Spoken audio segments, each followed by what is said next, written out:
इन दिनों हम ये करने में जुट रहे हैं। हमारी जिज्ञासाओं एवं उत्सुकताओं का समाधान गुरुदेव प्रायः हमारे अंतराल में बैठकर ही किया करते हैं। उनकी आत्मा हमें अपने समीप ही दृष्टिगोचर होती रहती है।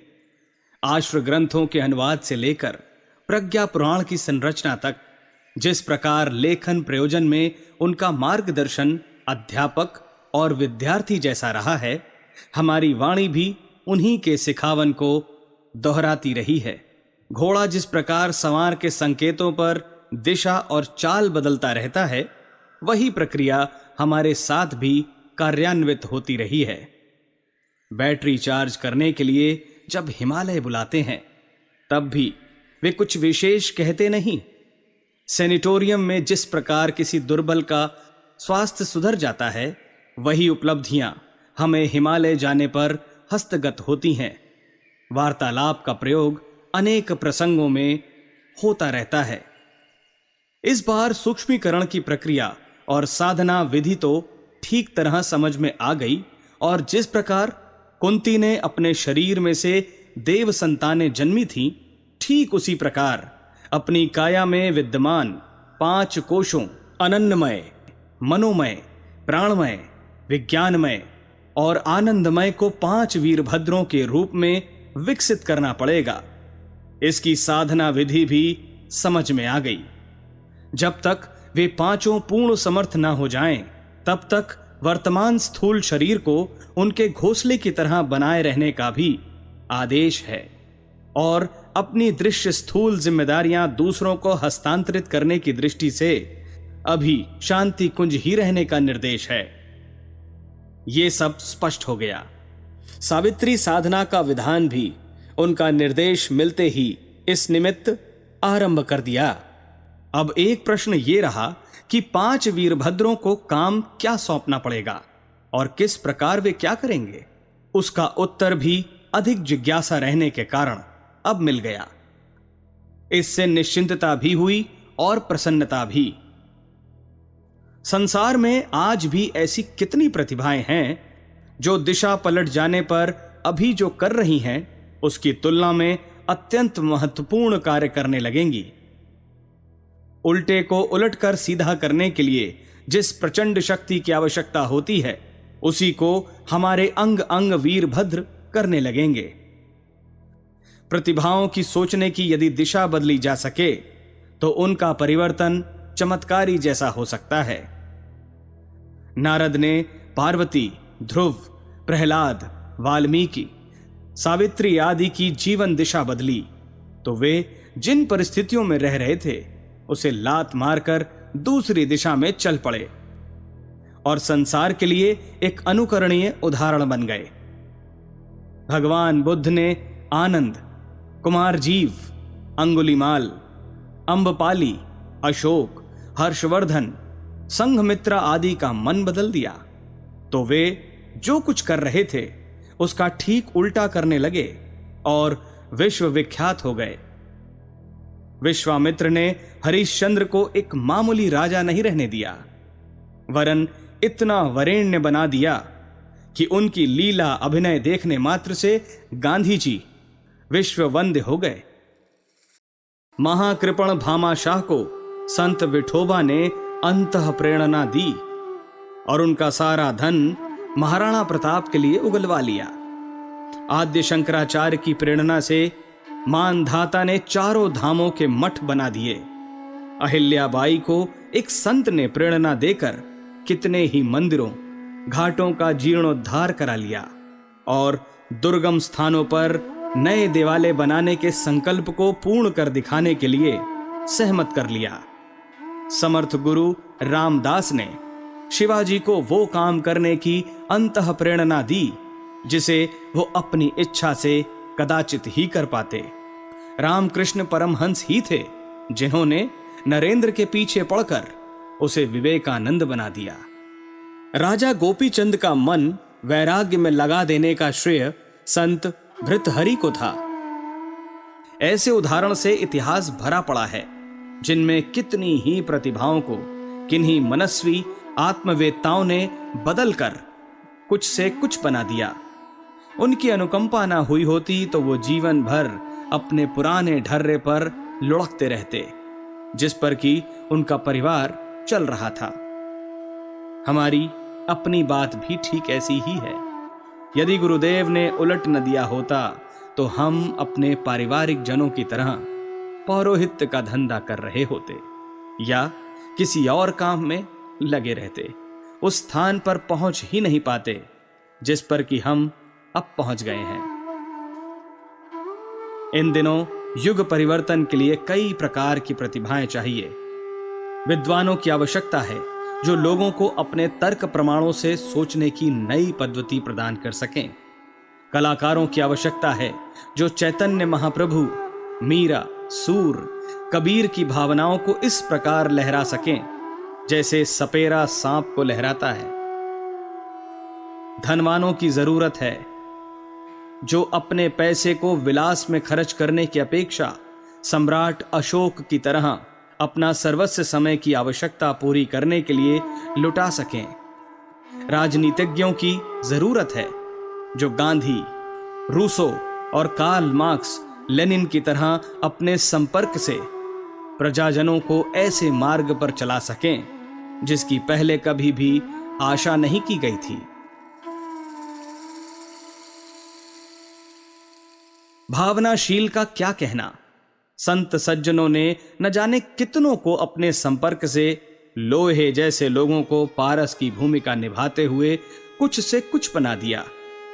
हमारे वीरभद्र अब यही करेंगे। हमने भी यही किया है। लाखों लोगों की विचारणा और क्रिया पद्धति में आमूल चूल परिवर्तन किया है और उन्हें गांधी के सत्याग्रहियों की तरह, विनोबा के भूदानियों की तरह, बुद्ध के परिव्राजकों की तरह अपना सर्वस्व लुटा देने के लिए तैयार कर दिया। प्रज्ञापुत्रों की इतनी बड़ी सेना हनुमान के अनुयायी वानरों की भूमिका निभाती है। इस छोटे से जीवन में अपनी प्रत्यक्ष क्रियाओं के द्वारा जहां भी रहे वहीं चमत्कार खड़े कर दिए, तो कोई कारण नहीं कि हमारी ही आत्मा के टुकड़े जिसके पीछे लगें उसे भूत पलीत की तरह तोड़ मरोड़ कर न रख दें।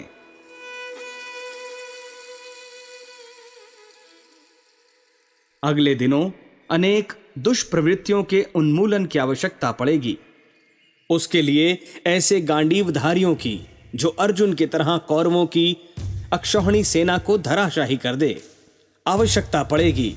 ऐसे हनुमानों की जरूरत होगी जो 1 लाख पूत 1.25 लाख नाती वाले लंका को पूंछ से जलाकर खाक कर दे। ऐसे परिवर्तन अंतराल बदलने भर से हो सकते हैं।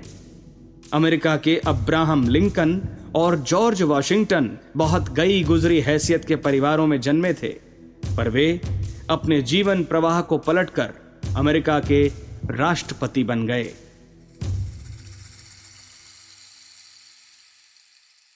प्रतिभाहीनों की बात जाने दीजिए। वो तो अपनी क्षमता और बुद्धिमत्ता को चोरी, डकैती, ठगी जैसे नीच कर्मों में भी लगा सकते हैं, पर जिनमें भावना भरी हो वे अपने साधारण पराक्रम से समय को उलटकर कहीं से कहीं ले जा सकते हैं। स्वामी दयानंद, श्रद्धानंद, राम तीर्थ जैसों के कितने ही उदाहरण सामने हैं जिनकी दिशा धारा बदली तो वे असंख्यों को बदलने में समर्थ हो गए। इन दिनों प्रतिभाएं विलासिता में, संग्रह में, अहंकार की पूर्ति में निरत है। इसी निमित्त वे अपनी क्षमता और संपन्नता को नष्ट करती रहती है। यदि इनमें से थोड़ा सा भी ढर्रा बदल दें तो गीता प्रेस वाले जयदयाल गोयंदका की तरह ऐसे साधन खड़े कर सकते हैं जिन्हें अद्भुत और अनुपम कहा जा सके।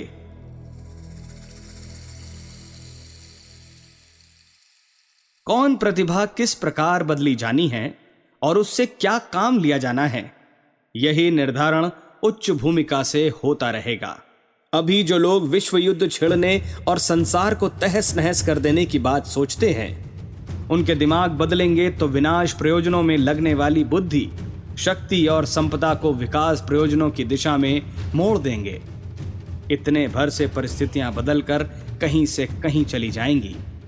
प्रवृत्तियां एवं दिशाएं बदल जाने से मनुष्य के कर्तृत्व कुछ से कुछ हो जाते हैं और जो श्रेय मार्ग पर कदम बढ़ाते हैं उनके पीछे भगवान की शक्ति सहायता के लिए निश्चित रूप से विद्यमान रहती है। बाबा साहब आमटे की तरह वे अपंगों का विश्वविद्यालय बना सकते हैं। हीरालाल शास्त्री की तरह वनस्थली बालिका विद्यालय खड़े कर सकते हैं। लक्ष्मीबाई की तरह कन्या गुरुकुल खड़े कर सकते हैं। मानवीय बुद्धि की भ्रष्टता ने उसकी गतिविधियों को भ्रष्ट, पापी, अपराधी स्तर का बना दिया है। जो कमाते हैं वो हाथों हाथ अवांछनीय कार्यों में नष्ट हो जाता है। सिर पर बदनामी और पाप का टोकरा ही फूटता है। इस समुदाय के विचारों को कोई पलट सके, रीति नीति और दिशा धारा को बदल सके, तो यही लोग इतने महान बन सकते हैं। ऐसे महान कार्य कर सकते हैं कि उनका अनुकरण करते हुए लाखों धन्य हो सकें और जमाना बदलता हुआ देख सकें।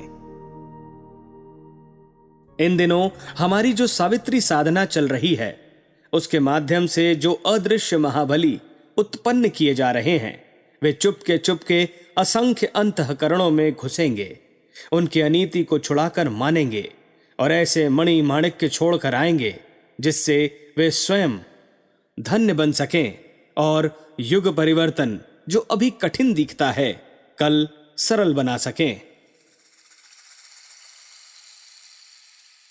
मनीषी के रूप में हमारी प्रत्यक्ष भूमिका। मनुष्य अपनी अंतः शक्ति के सहारे प्रसुप्त के प्रकटीकरण द्वारा ऊंचा उठता है। यह जितना सही है उतना ही यह भी मिथ्या नहीं है कि तप तितीक्षा से प्रखर बनाया गया वातावरण, शिक्षा, सानिध्य, सत्संग, परामर्श, अनुकरण भी अपनी उतनी सशक्त भूमिका निभाता है।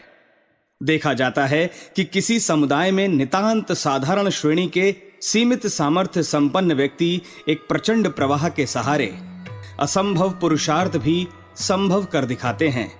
प्राचीन काल में मनीषी मुनिगण यही भूमिका निभाते थे। वे युग साधना में निरत रहे लेखनी वाणी के सशक्त तंत्र के माध्यम से जनमानस के चिंतन को उभारते थे। ऐसी साधना अनेक उच्च स्तरीय व्यक्तित्वों को जन्म देती हैं। उनकी प्रसुप्त सामर्थ्य को उजागर कर उन्हें सही दिशा देकर समाज में वांछित परिवर्तन लाती थी। शरीर की दृष्टि से सामान्य दृष्टिगोचर होने वाले व्यक्ति भी प्रतिभा, कुशलता, चिंतन की श्रेष्ठता से अभिपूरित देखे जाते थे। सर्वविदित है कि मुनि एवं ऋषि ये दो श्रेणियां अध्यात्म क्षेत्र की प्रतिभाओं में गिनी जाती रही हैं। ऋषि वह जो तपश्चर्या द्वारा काया का चेतनात्मक अनुसंधान कर उन निष्कर्मों से जन समुदाय को लाभ पहुंचाए, तथा मुनिगण वे कहलाते हैं जो चिंतन, मनन, स्वाध्याय द्वारा जनमानस के परिष्कार की अहम भूमिका निभाते हैं। एक पवित्रता का प्रतीक है तो दूसरा प्रखरता का। दोनों को ही तप साधना में निरत हो सूक्ष्मतम बनना पड़ता है ताकि अपना स्वरूप और विराट व्यापक बनाकर स्वयं को आत्मबल संपन्न कर वे युग चिंतन के प्रवाह को मरोड़ बदल सकें। मुनि जहां प्रत्यक्ष साधनों का प्रयोग करने की स्वतंत्रता रखते हैं वहां ऋषियों के लिए यह अनिवार्य नहीं। वे अपने सूक्ष्म रूप से भी वातावरण को आंदोलित करते सुसंस्कारित बनाए रख सकते हैं। लोक व्यवहार में मनीषी शब्द का प्रायः अर्थ उस महाप्राज्ञ से लिया जाता है जिसका मन उसके वश में हो, जो मन में नहीं संचालित होता अपितु अपने विचारों द्वारा मन को चलाता है। उसे मनीषी एवं ऐसी प्रज्ञा को मनीषा कहा जाता है। शास्त्रकार का कथन है, मनीषा अस्ति येषान्ते मनीषिणः, लेकिन साथ ही ये भी कहा गया है, मनीषिणस्तु भवन्ति पावनानि न भवन्ति। अर्थात मनीषी तो कई होते हैं, बड़े बड़े बुद्धिमान होते हैं, परंतु वे पावन हों, पवित्र हों, ये अनिवार्य नहीं। प्रतिभाशाली बुद्धिमान होना अलग बात है, एवं पवित्र शुद्ध अंतःकरण रखते हुए बुद्धिमान होना दूसरी। ये कथन आज की परिस्थितियों में नितांत सही है। आज संपादक, बुद्धिजीवी, लेखक, अन्वेषक, प्रतिभाशाली, वैज्ञानिक तो अनेकानेक हैं, देश देशांतरों में फैले पड़े हैं, लेकिन वे मनीषी नहीं हैं। क्यों? क्योंकि तपः शक्ति द्वारा, अंतः शोधन द्वारा उन्होंने पवित्रता नहीं अर्जित की।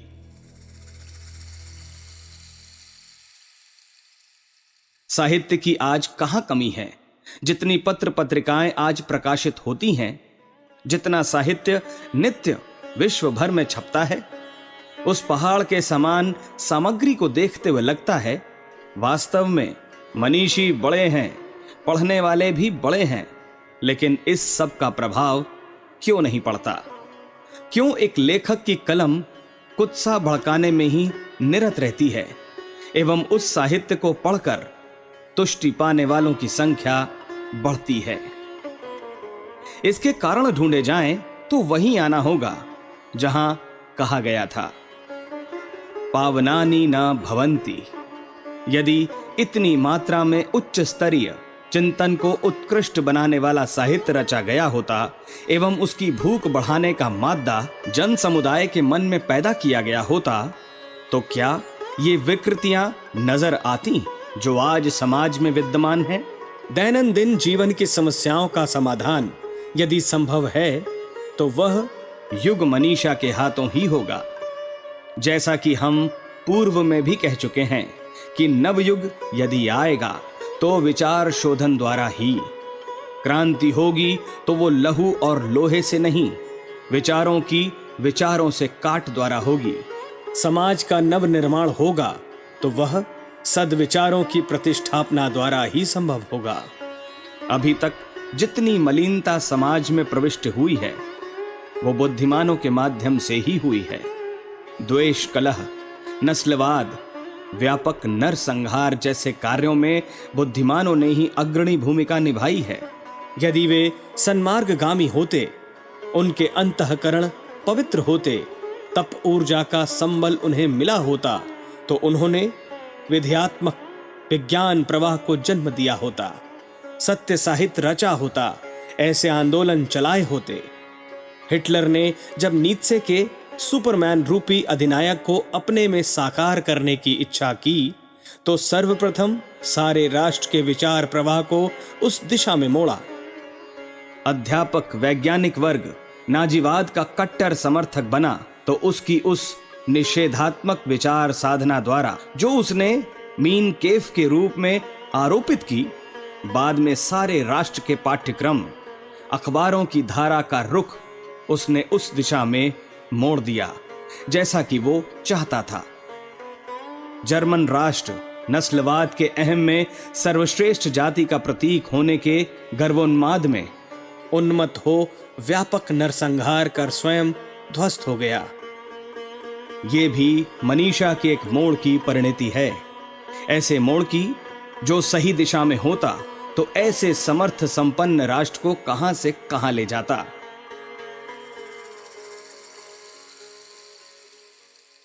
कार्ल मार्क्स ने सारे अभावों में जीवन जीते हुए अर्थशास्त्र रूपी ऐसे दर्शन को जन्म दिया जिसने समाज में क्रांति ला दी।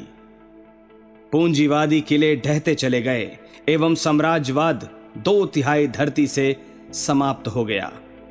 दास कैपिटल रूपी इस रचना ने एक नवयुग का शुभारंभ किया जिसमें श्रमिकों को अपने अधिकार मिले एवं पूंजी के समान वितरण का ये अध्याय खुला जिससे करोड़ों व्यक्तियों को सुख चैन की स्वावलंबन प्रधान जिंदगी जी सकने की स्वतंत्रता मिली।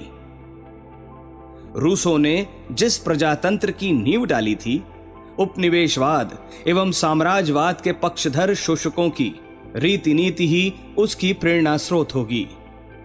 मताधिकार की स्वतंत्रता, बहुमत के आधार पर प्रतिनिधित्व का दर्शन विकसित न हुआ होता यदि रूसों की विचारधारा ने व्यापक प्रभाव जन समुदाय पर न डाला होता। जिसकी लाठी उसकी भैंस नीति ही सब जगह चलती, कोई विरोध तक न कर पाता। जागीरदारों एवं उत्तराधिकारी के आधार पर राजा बनने वाले अनगढ़ों का ही वर्चस्व होता। इसे एक प्रकार की मनीषा प्रेरित क्रांति कहना चाहिए कि देखते देखते उपनिवेश समाप्त हो गए, शोषक वर्ग का सफाया हो गया। इसी संदर्भ में हम कितनी बार लिंकन एवं लूथर किंग के साथ साथ उस महिला हैरियट स्टो का उल्लेख करते रहे हैं, जिसकी कलम ने कालों को गुलामी के चंगुल से मुक्त कराया। प्रत्यक्षतः ये युग मनीषा की भूमिका है। बुद्ध की विवेक एवं नीतिमत्ता पर आधारित विचार क्रांति एवं गांधी, पटेल, नेहरू द्वारा पैदा की गई स्वातंत्र्य आंदोलन की आंधी उस परोक्ष मनीषा की प्रतीक है जिसने अपने समय में ऐसा प्रचंड प्रवाह उत्पन्न किया कि युग बदलता चला गया। उन्होंने कोई विचारोत्तेजक साहित्य रचा हो, यह भी नहीं। फिर ये सब कैसे संभव हुआ? ये तभी हो पाया जब उन्होंने मुनि स्तर की भूमिका निभाई, स्वयं को तपाया, विचारों में शक्ति पैदा की एवं उससे वातावरण को प्रभावित किया।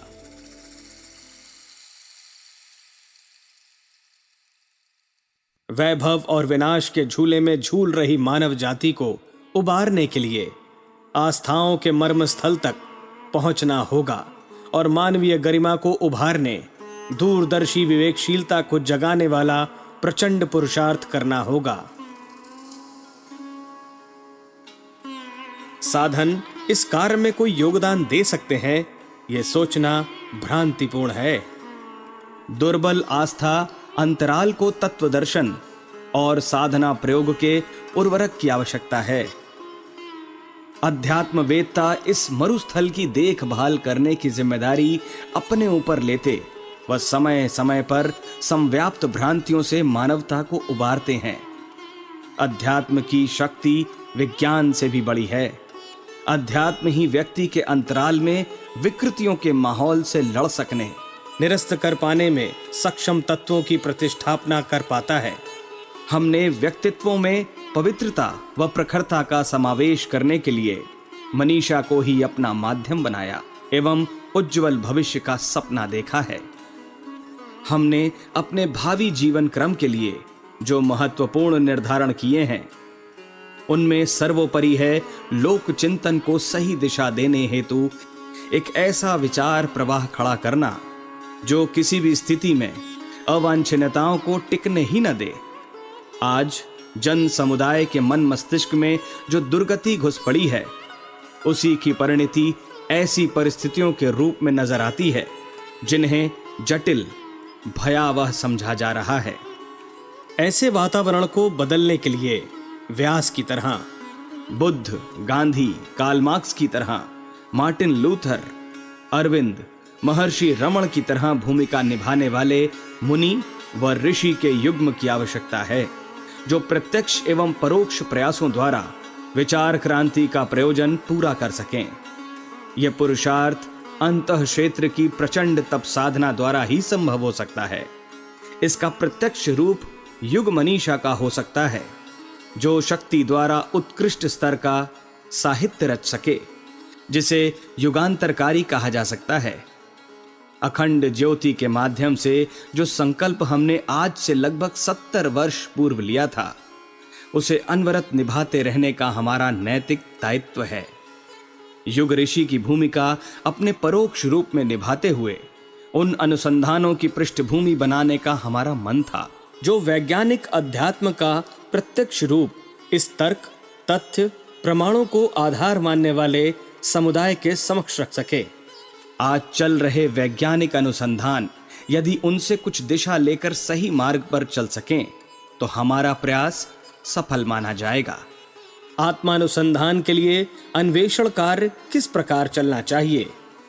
साधना उपासना का वैज्ञानिक आधार क्या है? मन शक्तियों के विकास में साधना उपचार किस प्रकार सहायक सिद्ध होते हैं? ऋषिकालीन आयुर्विज्ञान का पुनरुज्जीवन कर शारीरिक एवं मानसिक स्वास्थ्य को कैसे अक्षुण्ण बनाया जा सकता है? गायत्री की शब्द शक्ति एवं यज्ञाग्नि की ऊर्जा कैसे व्यक्तित्व को सामर्थ्यवान एवं पवित्र तथा काया को जीवन शक्ति संपन्न बनाकर प्रतिकूलताओं में जूझने में समर्थ बना सकती है। ज्योतिर्विज्ञान के चिर पुरातन प्रयोगों के माध्यम से आज के परिप्रेक्ष्य में मानव समुदाय को कैसे लाभान्वित किया जा सकता है, ऐसे अनेकानेक पक्षों को हमने अथर्ववेदीय ऋषि परंपरा के अंतर्गत अपने शोध प्रयासों के अभिनव रूप में प्रस्तुत कर दिया है। हमने उनका शुभारंभ कर बुद्धिजीवी समुदाय को एक दिशा दी है, आधार खड़ा किया है। परोक्ष रूप में हम उसे सतत पोषण देते रहेंगे। सारे वैज्ञानिक समुदाय का चिंतन इस दिशा में चल पड़े। आत्मिकी के अनुसंधान में अपनी प्रज्ञा नियोजित कर वे स्वयं को धन्य बना सकें, ऐसा हमारा प्रयास रहेगा। सारी मानव जाति को अपनी मनीषा के द्वारा एवं शोध अनुसंधान के निष्कर्षों के माध्यम से लाभान्वित करने का हमारा संकल्प सूक्ष्मीकरण तपश्चर्या की स्थिति में और भी प्रखर रूप ले रहा है। इसकी परिणतियां आने वाला समय बताएगा।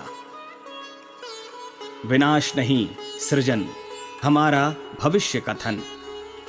अगला समय संकटों से भरा पूरा है। इस बात को विभिन्न मूर्धन्यों ने अपने अपने दृष्टिकोण के अनुसार विभिन्न प्रकार से जोरदार शब्दों में कहा। ईसाई धर्म ग्रंथ बाइबल में जिस 7 टाइम्स में प्रलयकाल जैसी विपत्ति आने का उल्लेख किया है, उसका ठीक समय यही है। इस्लाम धर्म में 14वीं सदी के महान संकट का उल्लेख है। भविष्य पुराण में इन्हीं दिनों महती विपत्ति टूट पड़ने का संकेत है।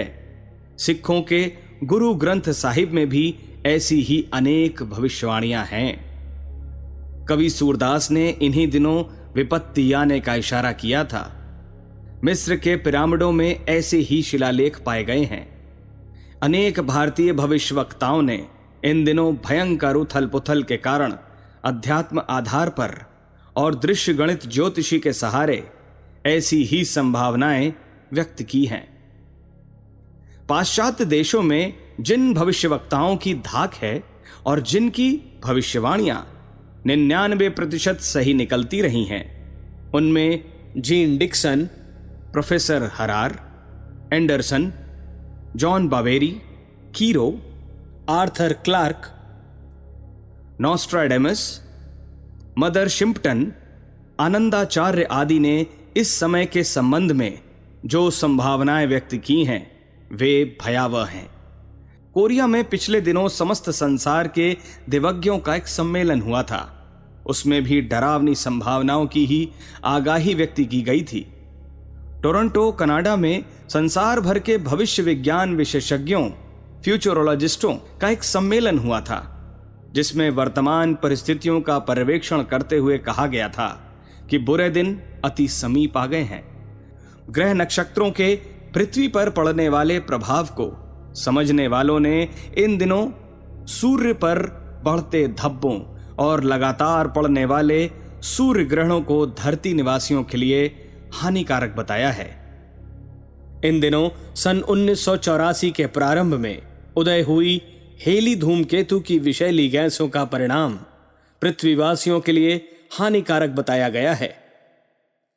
सामान्य बुद्धि के लोग भी जानते हैं कि अंधाधुंध बढ़ती हुई जनसंख्या के लिए अगले दिनों अन्न जल तो क्या, सड़कों पर चलने को रास्ता तक न मिलेगा। औद्योगिकीकरण, मशीनीकरण की भरमार से हवा और पानी भी कम पड़ रहा है और विषाक्त हो चला है। खनिज तेल और धातुएं, कोयला 50 वर्ष तक के लिए नहीं है।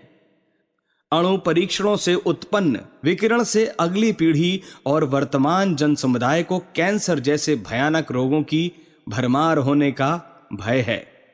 कहीं अणु युद्ध हो गया तो इससे न केवल मनुष्य वरन अन्य प्राणियों और वनस्पतियों का भी सफाया हो जाएगा। असंतुलित हुए तापमान से ध्रुवों की बर्फ पिघल पड़ने, समुद्र में तूफान आने और हिमयुग के लौट पड़ने की संभावना बताई जा रही है। और भी अनेक प्रकार के संकटों के अनेक कारण विद्यमान हैं।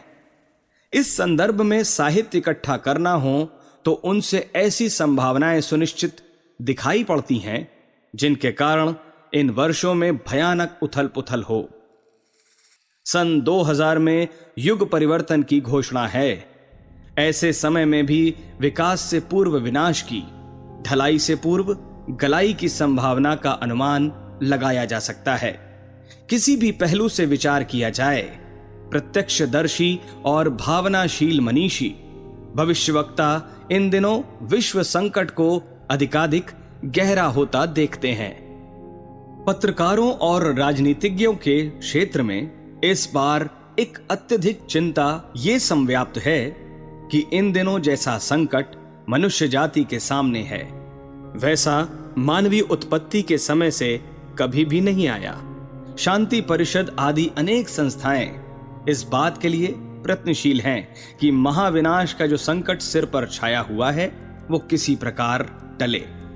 छिटपुट लड़ाइयां तो विभिन्न क्षेत्रों में होती ही रहती हैं। शीत युद्ध किसी भी दिन महाविनाश के रूप में विकसित हो सकता है, ये अनुमान हर कोई लगा सकता है।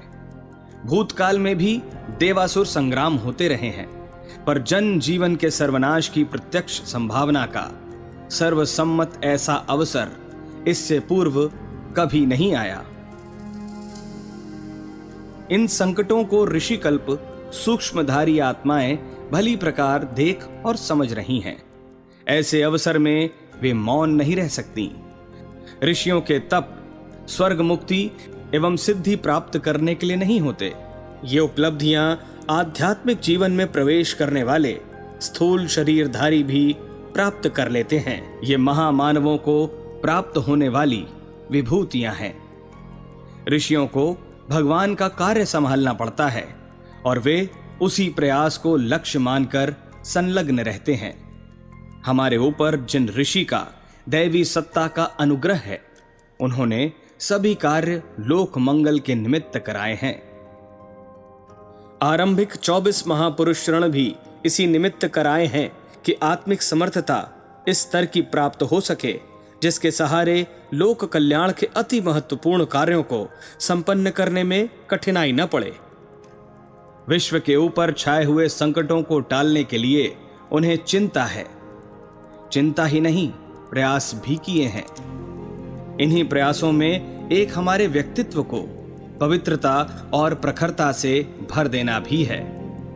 आध्यात्मिक सामर्थ्य इसी आधार पर विकसित होती है। उपासना का वर्तमान चरण सूक्ष्मीकरण की सावित्री साधना के रूप में चल रहा है। इस प्रक्रिया के पीछे किसी व्यक्ति विशेष की ख्याति, संपदा, वरिष्ठता या विभूति नहीं है। एकमात्र प्रयोजन यही है कि मानवीय सत्ता और गरिमा के लड़खड़ाते हुए पैर स्थिर हो सकें।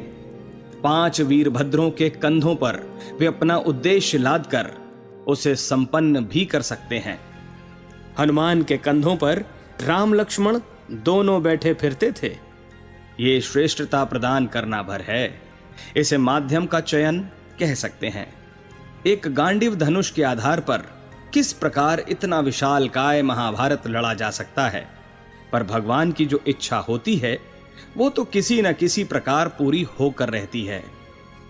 महाबली हिरण्याक्ष को शूकर भगवान ने फाड़ चीर कर रख दिया था। उसमें भी भगवान की ही इच्छा थी। इस बार भी हमारी निज की अनुभूति है कि असुरता द्वारा उत्पन्न हुई विभीषिकाओं को सफल नहीं होने दिया जाएगा। परिवर्तन इस प्रकार होगा कि जो लोग इस महाविनाश में संलग्न हैं, इसकी संरचना कर रहे हैं, वे उलट जाएंगे या उनके उलट देने वाले नए पैदा हो जाएंगे। विश्व शांति में भारत की निश्चित ही कोई बड़ी भूमिका हो सकती है। समस्त संसार के मूर्धन्यों, शक्तिवानों और विचारवानों की आशंका एक ही है कि विनाश होने जा रहा है। हमारा अकेले का कथन यह है कि उल्टे को उलट कर ही सीधा किया जाएगा। हमारे भविष्य कथन को अभी भी बड़ी गंभीरता पूर्वक समझ लिया जाए। विनाश की घटनाओं को प्रचंड तूफानी प्रवाह अगले दिनों उड़ाकर कहीं ले जाएगा और अंधेरा चीरता हुआ प्रकाश से भरा वातावरण दृष्टिगोचर होगा। ये ऋषियों के पराक्रम से ही संभावित है। इसमें कुछ दृश्यमान व कुछ परोक्ष भूमिका भी हो सकती है। ये मानकर चलना चाहिए कि सामान्य स्तर के लोगों की इच्छा शक्ति भी काम करती है। जनमत का भी दबाव पड़ता है। जिन लोगों के हाथ इन दिनों विश्व की परिस्थितियां बिगाड़ने की क्षमता है, इसका दबाव हर प्रभावशाली क्षेत्र के समर्थ व्यक्तियों पर पड़ेगा। उन्हें जागृत लोकमत के सामने झुकना ही पड़ेगा। लोकमत को जागृत करने का अभियान प्रज्ञा आंदोलन द्वारा चल रहा है। यह क्रमशः बढ़ता और सशक्त होता जाएगा। इसका दबाव हर प्रभावशाली क्षेत्र के समर्थ व्यक्तियों पर पड़ेगा और उनका मन बदलेगा कि अपने कौशल चातुर्य को विनाश की योजनाएं बनाने की अपेक्षा विकास के निमित्त लगाना चाहिए। प्रतिभा एक महान शक्ति है। वो जिधर भी अग्रसर होती है उधर ही चमत्कार प्रस्तुत करती जाती है। वर्तमान समस्याएं एक दूसरे से गुथी हुई हैं। एक से दूसरी का घनिष्ठ संबंध है, चाहे वो पर्यावरण हो अथवा युद्ध सामग्री का जमाव, बढ़ती अनीति दुराचार हो अथवा अकाल महामारी जैसी दैवी आपदाएं। एक को सुलझा लिया जाए और बाकी सब उलझी पड़ी रहें, ऐसा नहीं हो सकता। समाधान एक मुश्त खोजने पड़ेंगे और यदि इच्छा सच्ची है तो उनके हल निकल कर ही रहेंगे। शक्तियों में दो ही प्रमुख हैं। इन्हीं के माध्यम से कुछ बनता या बिगड़ता है। एक शस्त्र बल, धन बल, दूसरी बुद्धि बल, संगठन बल। पिछले बहुत समय से शस्त्र बल और धन बल के आधार पर मनुष्यों को गिराया और अनुचित रीति से दबाया और जो मन में आया सो कराया जाता रहा है। यही दानवी शक्ति है।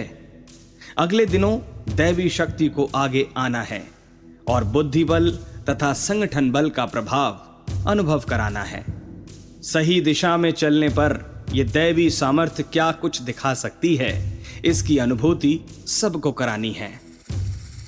न्याय की प्रतिष्ठा हो, नीति को सब ओर से मान्यता मिले, सब लोग हिल मिलकर और मिल बांट कर खाएं। इस सिद्धांत को जनभावना द्वारा सच्चे मन से स्वीकारा जाए तो दिशा मिलेगी, उपाय सूझेंगे, उसकी योजनाएं बनेंगी, प्रयास चलेंगे और अंततः लक्ष्य तक पहुंचने का उपाय बन ही जाएगा। आत्मवत सर्वभूतेषु और वसुदैव कुटुंबकम, ये दो ही सिद्धांत ऐसे हैं जिन्हें अपना लिए जाने के उपरांत तत्काल ये सूझ पड़ेगा कि इन दिनों किन अवांछनीयताओं को अपनाया गया है और उन्हें छोड़ने के लिए क्या साहस अपनाना पड़ेगा, किस स्तर का संघर्ष करना पड़ेगा। मनुष्य की सामर्थ्य अपार है। वो जिसे करने की ठान ले और औचित्य के आधार पर अपना ले तो कोई कठिन कार्य ऐसा नहीं है जिसे पूरा न किया जा सके। अगले दिनों एक विश्व, एक भाषा, एक धर्म, एक संस्कृति का प्रावधान बनने जा रहा है। जाति, लिंग, वर्ग और धन के आधार पर बरती जाने वाली विषमता का अंत समय अब निकट है। इसके लिए जो कुछ करना आवश्यक है वो सूझेगा भी और विचारशील लोगों के द्वारा पराक्रम पूर्वक किया भी जाएगा। यह समय निकट है, इसकी हम सब उत्सुकता से प्रतीक्षा कर सकते हैं। हमारे YouTube चैनल शांति कुंज वीडियो गायत्री परिवार को सब्सक्राइब करें एवं बेल आइकन जरूर दबाएं ताकि गायत्री परिवार की विभिन्न गतिविधियों की जानकारी आपको मिलती रहे।